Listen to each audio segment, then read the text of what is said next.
ভারতবর্ষের প্রথম চীনা গ্রামের অস্তিত্ব জানতে গেলে আসতে হবে বজবজ লোকালে ওছিপুর গ্রামে। বজবজ স্টেশনে নেবে অটো ধরে আসতে হবে ওছিপুরে।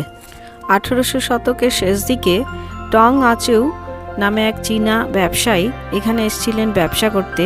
হুগলি নদীর ধারে, তার নামেই এই গ্রামের নাম। চিনির কল ছাড়াও তিনি একটি মন্দিরও প্রতিষ্ঠা করেন, যেটিকে খুরাখুরির মন্দির বলা হয়। এখানে চীনারা প্রথম বসতি স্থাপন করলেও পরবর্তীকালে তারা কলকাতায় চলে আসে। কিন্তু এখনও চীনা নববর্ষের উৎসবে এটি চীনা সম্প্রদায়ের কাছে উৎসবের কেন্দ্র হয়ে ওঠে। ওছিপুর থেকে চলে আসতে পারেন 2 কিলোমিটার আগে পূজালিতে। হুগলি নদীর পাড়ে এটিও একটি বিখ্যাত পিকনিক স্পট। ওছিপুর এবং পূজালি দুই জায়গা থেকেই ফেরি সার্ভিস আছে উলুবেড়িয়ায় যাওয়ার। পূজালিতে থাকার জন্য আছে পূজালি গেস্ট হাউস। এছাড়াও ইন্দিরা পার্কে পিকনিকের ব্যবস্থাও আছে।